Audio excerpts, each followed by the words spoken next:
On January 3, 2026, the United States launched an unprecedented military operation against the Bolivarian Republic of Venezuela, a sovereign nation in South America. In a dramatic escalation of tensions, U.S. forces struck key Venezuelan targets and captured President Nicolas Maduro and his wife, Celia Flores, in what U.S. President Donald Trump has described as a large-scale strike and a decisive blow against corruption, drug trafficking, and authoritarian rule. CBS News. This event represents the most significant U.S. military intervention in Latin America in decades, dwarfing diplomatic pressure, sanctions, and covert operations, and thrusts the region into uncertainty and global controversy. The operation, what happened? In the early hours of January 3rd, explosions rocked the Venezuelan capital of Caracas. Residents reported multiple blasts and low-flying military aircraft as part of a coordinated assault against military infrastructure and leadership assets. Wikipedia. According to U.S. officials, the mission, dubbed Operation Absolute Resolve, involved airstrikes, special forces, and naval assets operating in Venezuelan territory.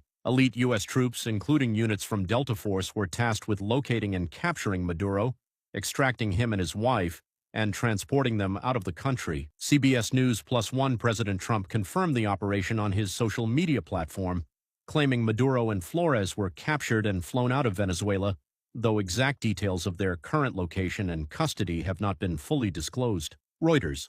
Why this matters. This isn't a minor raid or symbolic skirmish. It represents a direct assault on another country's head of state, an action unprecedented since the United States' involvement in Panama in 1989. It raises profound questions about international law, national sovereignty, and geopolitical strategy. AP News. Here's why the world is paying attention.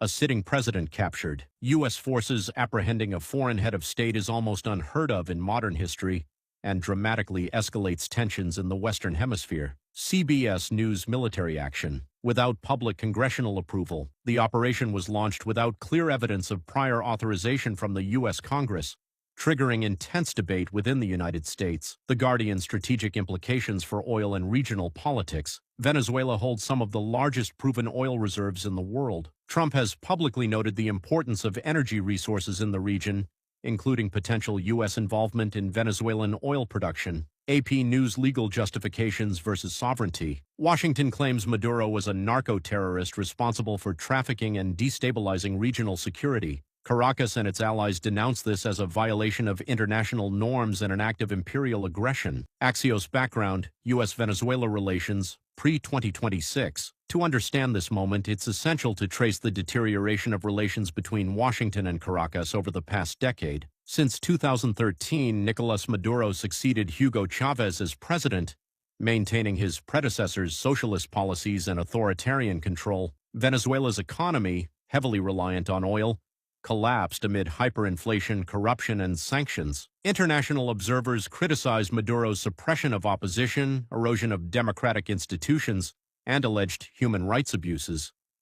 The United States, particularly under Donald Trump's leadership in both his first and second terms, increasingly framed Maduro as a threat, not just ideologically, but as a narco-trafficking kingpin. The Trump administration designated Venezuelan criminal organizations as terrorist groups, imposed sweeping sanctions, and offered rewards exceeding $50 million for information leading to Maduro's arrest. Wikipedia Plus One. These tensions culminated in a military buildup in the Caribbean throughout late 2025, with U.S. naval forces deploying near Venezuelan waters, a clear strategic posture that foreshadowed direct action. Wikipedia. The official U.S. justification.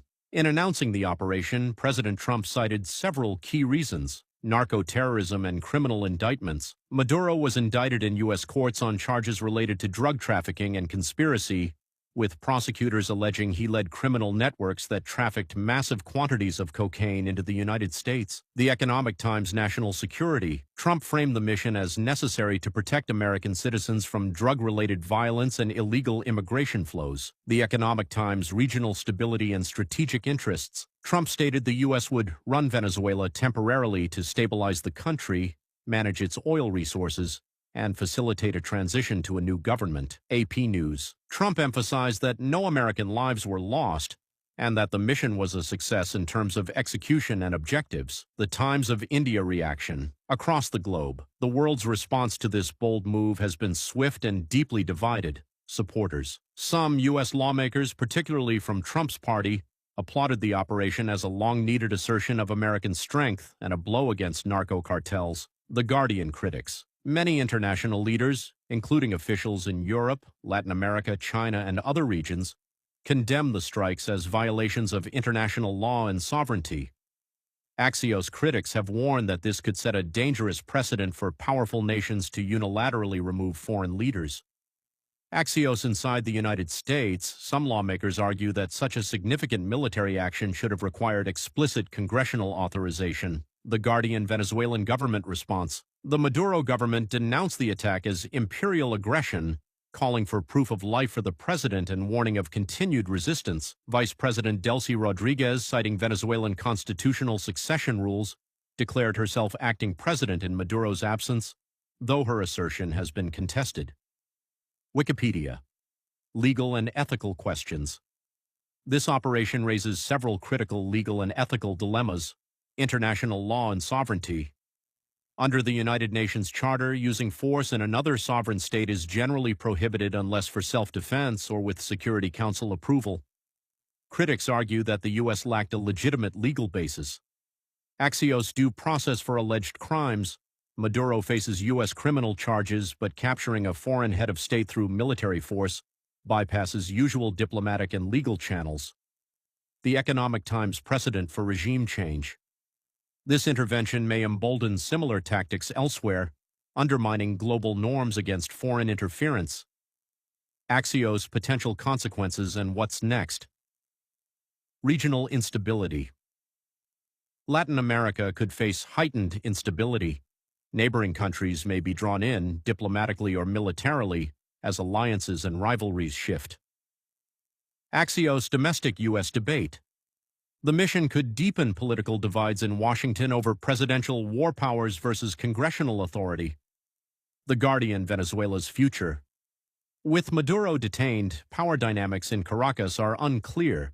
Venezuela's military leadership, opposition factions, and civilian populations are navigating a moment of profound uncertainty.